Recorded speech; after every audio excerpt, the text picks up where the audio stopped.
Wanted to ask you, though, about permanent tax cuts. The so-called Lamington, this offset for low and middle income earners, you've spoken about needing this to be permanent, not sort of living with uncertainty if you want. So what's your approach here? If you don't see this in the budget tonight? Well, I'll continue to lobby, but as I said, I can't talk about what's in the budget, and I'll wait until the budget's finished. Well, exactly. So I don't know what's in the budget, that's why I don't want to comment. But this is pretty simple. If it's still sitting there temporary and people have to wait and hope it's in year after year, what will you do to? Well, it's going to be a brave government going forward to pull it, isn't it? So that's not to do with this budget tonight, but good luck to whoever the government is that wants to pull it going forward. Yeah. But will you take something to the crossbench and Labor and say, let's... Yeah, look, I mean, I'm not going to talk about tonight's budget because I said to you before I went on I wouldn't. Sure. I'd talk about other issues. Like you to be muzzled, Gerard? Hey? No. It's like I'm happy to... we had a prior commitment standing fortnightly to talk about, issues, so I'll hold you to that. But I'm not talking about the budget tonight, right? But yeah, do I support income tax cuts in general all the time? And the but that particular one for low and middle income earners, you still... Yeah, I mean, I'm on the record. I mean, it's been released last week. I'm on the record as saying that I would prefer permanent. So where's Labor at on that? Would you support this being permanent in some way? It might not be exactly the same way that the offset works at the moment, but do you agree this is needed, a permanent tax cut for these people? Look, I'm not going to comment on something that we don't even know is going to exist or not, Tom. Well, hang on. We know what's in place now. I'm saying, should what's in place now be made permanent in some way? Again, I'm not going to reveal what Labor's position is on this one. It hasn't been through all of our processes. That's something that we would... I'll wait and express my view in the proper forums rather than on Sky News. What better way? I'm sure many of your colleagues are out there watching. What better way? Well, I prefer to respect the processes and... Can't you think for yourself, Murray? No, Can't you think for yourself, Murray? It's a team game, and I like to share my opinions with my colleagues before I go and announce them in the public. It would fit into Labor's sort of fairness, though, because, what you're doing on stage 3 makes it easier if you're supporting this. Look, what I will say is that Labor has always had a much more positive attitude towards tax cuts for low and middle income earners than we have for high income earners. We've already expressed concerns about the stage 3 tax cuts and whether they're affordable in the current environment. So where are we at on that? What's happening? Well, again, that decision will be announced well before the election. We haven't made decisions about that yet, but... You had a long time to mull over that. We have, but there's a long time to go to the election unless if Scott Morrison calls it early because he... Do you want to just give a thumbs up or thumbs down? Then you're not saying anything. No, I mean, we will make all those sort of announcements well before the election, but as I say, as a policy principle, our disposition is always more in favour of tax cuts for lower middle income earners than higher income earners. Queensland on the infrastructure front, with the additional announcements yesterday, is actually the lowest spending per capita. Was that disappointing to find out? Well, we've got a $10 billion insurance pool that's been announced, and that's mainly going to help North Queensland.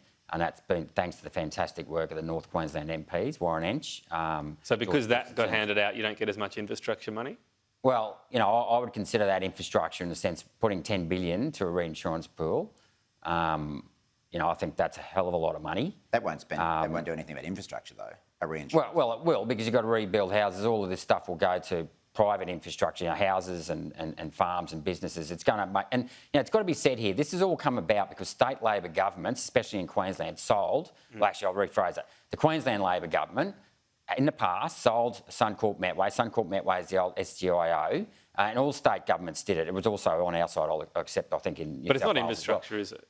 Well, hang on. No, it is infrastructure because ultimately having an insurance pool that underwrites risk and investment is a good thing for this country.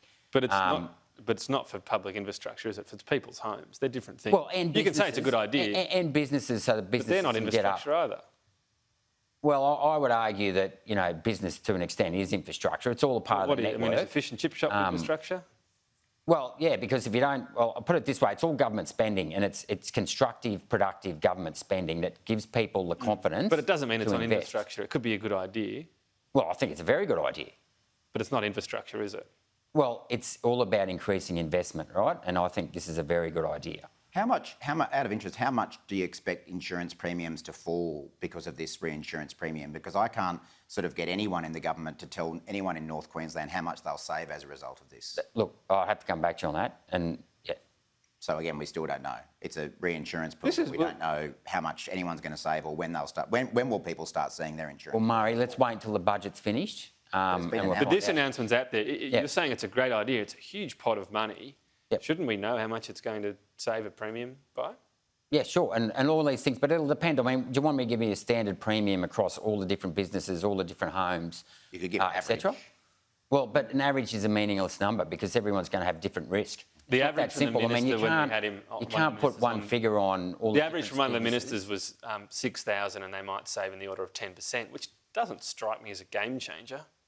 Well, it might be if you're that business who's getting by on week to week. I mean, it depends. I mean, you can't put one number. Like an average number implies that this is the same for everything. I mean, that's a totally unrealistic question to ask because you'd have to go down because it's all about risk Don't we reward, need right? an average? What's the alternative? Just to provide a fact sheet with every single home and business in the state? Well, it's like asking a bank, to ask the details of every customer. I mean, it's an unrealistic. No, but they'll give you an question to average ask. for how much someone's behind on a mortgage, for example. They'll give you an average. Well, that would be based on assumptions as well. And I mean, that's the thing about insurance. It's all for the unknown. So you're asking a question about the unknown. Do you like the idea, the reinsurance, Paul?